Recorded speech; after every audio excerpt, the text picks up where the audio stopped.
Zadrizes buzdaris gozdau.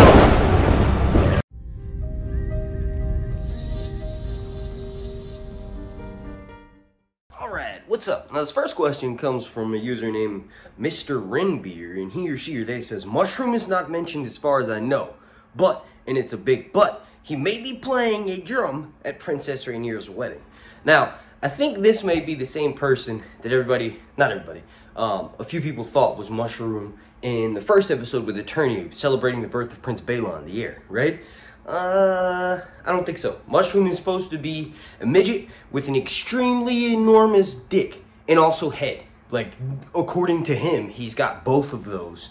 And I don't think we've seen him yet. I thought he might have been this Yaskier dude who's basically playing, Rhaenyra's Eye of the Dragon playlist on repeat. Like, literally, it's really funny because after she says to play it again, he does this little thing with his fingers, sort of like cracks his knuckles. It's hilarious. But yeah, in my opinion, that's just the appropriate amount of, this is off subject, but that's just the appropriate amount of, like, singing so far, right?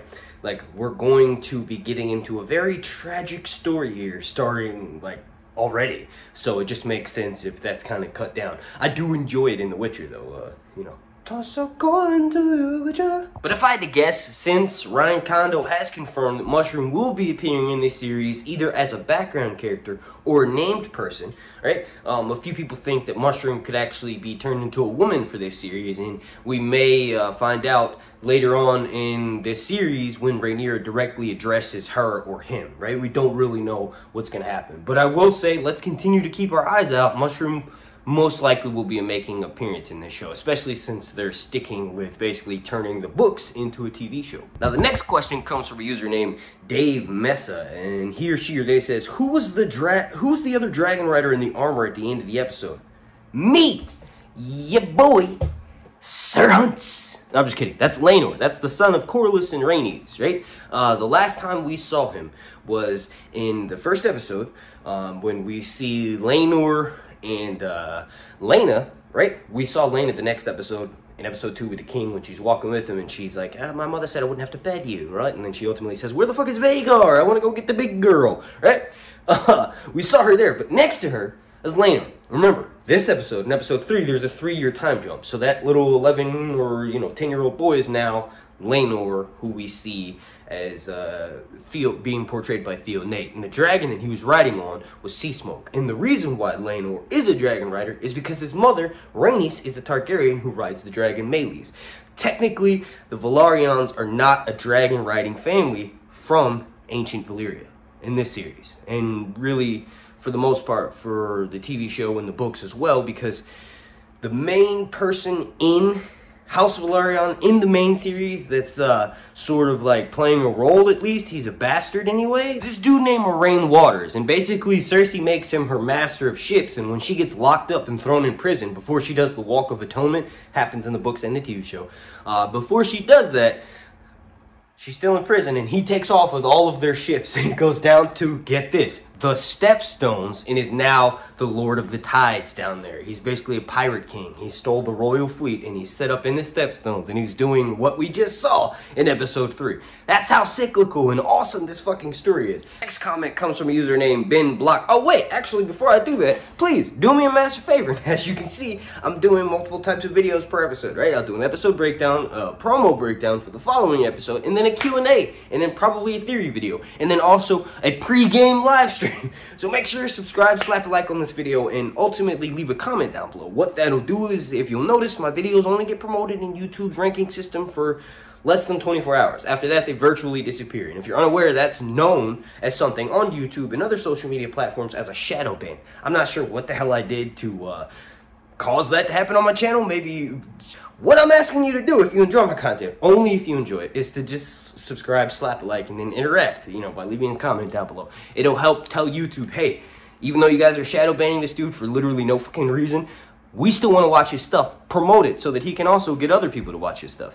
Thank you. Alright, so the next comment comes from a user named Bim Block, and they said, if Daemon had Greyscale, he better not be touching Rhaenyra and his kids. I think he doesn't, he wouldn't have lived that long. That's a big debate. Daemon was touching someone with Greyscale. Crag is crab feeder.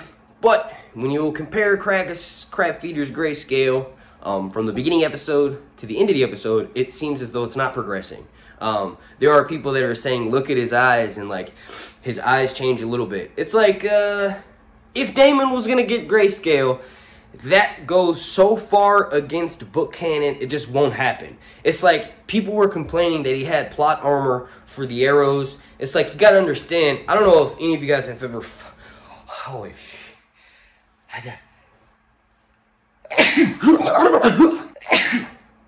Oh, man, damn. I gotta edit all. Yeah, so it's like I'm saying, I don't know if anybody of you have ever, watching this, have ever fired a bow and arrow. Not easy. Usually I pop the shit out of my arm with the actual bowstring, right? All that aside, imagine being up on a mountain, going against the wind on the shore of a beach. You're gonna miss. You're gonna miss with a gun, probably, right? That's most likely what happened with Daemon there. That's not plot armor. What plot armor is how he doesn't get Greyscale. Daemon most likely will not get Greyscale for this series. It just doesn't make sense. Like the commenter just said, he would have passed it to everybody he interacts with. Specifically, spoiler alert, I can't believe I still have to give these.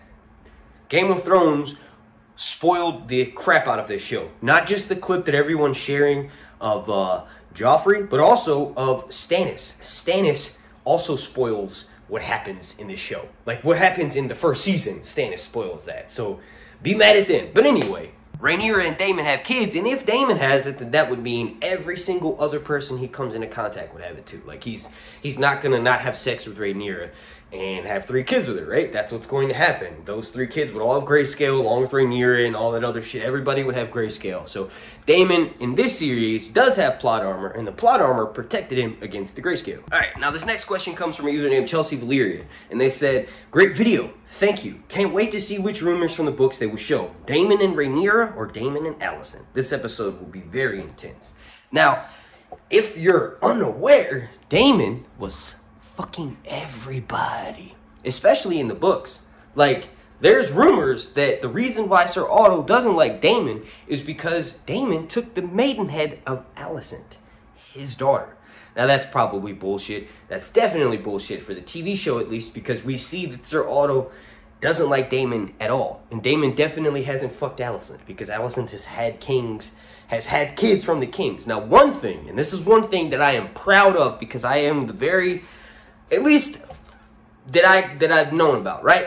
All the comments, all the views that I got on that video, people were telling me, yo, I've never heard this before, it's probably not true, but it would make some sort of sense, is that Daemon is actually the father of Aemond. Take the D from the end of Aemon, put it at the beginning, you get Daemon. Look at the similarities between I'm sorry. Look at this. Look at the similarities between Ewan Mitchell and Matt Smith. They look very similar. Now, mind you, this is a super incestuous family, but wouldn't it be amazing if the reason why Aemon is such a battle-hardened warrior is because he's literally Daemon's son. He's the son of Daemon. We saw how badass Daemon is, and we know that Aemon, under the tutelage of Kristen Cole, becomes the greatest dragon knight in the realm. Like, honestly, if Daemon and Aemon had faced off in a fair fight, no dragons, it would have been pretty intense to see. Book Daemon probably would have lost on age alone, but on this TV show, it's going to be intense. So yes, basically going all the way back to what Chelsea Valeria was saying is that I can't wait. I agree with him. I can't wait to see this episode to see for the show's universe which version they're going with, because it would be amazing if they somehow made it so that Daemon manipulated and tempted and seduced Alicent, and he is the father of Viserys' third-born son, who technically, if you look at the trailer, Alicent is not pregnant with Aemon yet, so it's possible. Also, this could be, if she does get seduced by Daemon, right? It's just not going to happen for this TV show. But if she does, that would make sense as to why she's saying, your brother, like when she's talking to Viserys, like the rumors may not be true from Rhaenyra, but your brother, he's not exactly an innocent type person, right? So that could be the case. You all let me know what you think down below. Do you think Daemon is secretly Aemon's father? Did I provide enough context? If not, go on YouTube and type in Sir Hunt's Reviews, Daemon is Aemon. First video that pops up will be the one that I made, like, I think it was last year. Now this next comment comes from a user named Surgical, and he or she or they says, why you got spoiled shit that's down the line? Title says episode 4 and promo explained. Bro, you just answered your own question. Episode 4 is down the line, and the video title is episode 4 promo explained. I'm gonna explain stuff that's gonna happen down the line in episode 4, and then also I can't help myself. I'm gonna talk about stuff that happens at the end of the season. You gotta realize, like I just mentioned earlier, this show in its entirety, except for the way they get there, the destination end, we already know how. Everybody dies. That's not a spoiler. It's 170 years before the main events of the series. They're all gonna be dead by then. So that's the big spoiler, is that they all die. The difference is the journey, how they get there, right? That's gonna be different on the TV show. So really, I'm guessing by what happened in the books. Fire and Blood has been out since 2018. Princess and the Queen, the Rogue Prince since 2012. World of Ice and Fire since 2014. The first mention of this story in its iteration came out in Game of Thrones, which was released all the way back in the early 90s. So, it's just don't watch any YouTube videos at all if you don't want to be spoiled about the show. It's kind of hard to not talk about something that I've been studying. Like, I would have a degree in Fire and Blood if it was possible. And the next comment is from Shelly B. Bird, and he or she or they says, break bones, break cervix, knocked me out. I LOL'd so hard at that. Clever, Mr. Hunt. Yes, and that was a comment referring to in my video breakdown when Rhaenyra comes back into camp with the boar, the time-traveling zombie boar that ends up killing Robert Baratheon 170 years down the line. Harwin Breakbones looks over at Rhaenyra and snaps a rabbit's neck. He's letting her know. Copperhead. The next comment comes from username Copperhead. And he or she or they says, I don't read the books, so who is this mushroom you speak of? Mushroom has a massive penis. He also has a massive head. He also did things like try to go claim a dragon during the Calling of the Dragon scenes when Rhaenyra's fighting her brother Aegon and she needs more dragon riders. He was with the king in the last few moments of his life, right? He was used as a footstool when Rhaenyra was younger, and she was known as the cupbearer in the Realm's Delight in the books, right? Mushroom survives all of the events of the dance, takes part in both parties. Like, he ends up going to Aegon II's party, you know, after the death of such and such, right? Mushroom also makes his way over to Essos, and that's where he chronicles all of his stories. He has someone write down what happened to him. Mushroom is a court fool slash jester who a lot of the higher lords in Westeros think is retarded and like a lackwit. So what they do is they talk about their secrets around him. Mushroom is very funny. He supposedly offers counsel to Rhaenyra. He has to be in this story, not just a background character. The last few comments that I want to mention for this video, just for this video, I'll make more. I'll be making another one in a few more days, so make sure you leave comments below on this video, my episode breakdown, my episode 5 promo breakdown, or the live stream that I'll be doing on Sunday, or the pre-game stream that I may be doing this Saturday. I haven't decided yet. But this comes from username Dave Skill, and they said the only letdown about the battle was it would have been good to see Daemon actually fight the crab feeder in the cave. I don't necessarily disagree. Here's the thing. We just saw Daemon kill 20 dudes, somersault down a hill. Like, we just saw Daemon do all this stuff. So if we saw him bisect Kragus Crab Feeder or bi-bodied Kragus Crab Feeder, people would have said, oh, he's just invincible. Even more. Technically, there's an image of Kragus Crab Feeder being beheaded by Daemon that I put up for you right now. So if you really want to see the fight, here you go. I agree. I think, potentially, what they may have done is that if Daemon does get Greyscale, which he won't, but if he does, maybe they didn't show that fight because they want to flash back to it where he grabbed Daemon on the wrist and we see Daemon thinking back on that. I highly doubt it. That was a comment that someone had left on my video. I highly doubt that's the case, although it's possible. I agree with that sentiment, though, kind of. But it's like, I don't know. Actually, I think the episode was flawlessly executed. The episode 3, I had very little, like literally nothing to complain about. It was perfect in my eyes, in my vision. Greg Yantis fucking killed it. I cannot wait to watch him direct. I think he directs the season finale, so it's going to be amazing. But yeah, thank you for leaving that comment, Dave Skill. Now, the next one comes from a user named Lindsay Crawford, and he or she or they says, the hunt with the stag, cornered and weak, was a great symbolism for Viserys' reign. Yes. Yes, it is. The stag that is basically being held in place for Viserys to perfectly execute the continuation of the kingdom, and then he buffs it, and then he muffs it up, right? They're like, Jaehaerys wrestled the stag down, put him in a headlock, tapped him on the top of the head, said, hey man, submit, submit, submit, and then got up. The deer is like knocked out, unconscious. He hands Viserys the knife and says, Viserys, go do your thing. Slit this throat. Just keep it. Just keep the thing that I just did, right? Which was wrestle the 7 kingdoms into peace. 6 kingdoms, later 7. Dorne's brought in later, right? Continue doing what I was just doing. Here's the knife. Deer's knocked out. Go do it, right? But he doesn't. It takes 2 tries. That's perfect symbology for how Viserys, literally all he had to do was marry his 2 children together, even though that's creepy as shit. Who cares? It would save the kingdom. It would prevent a civil war.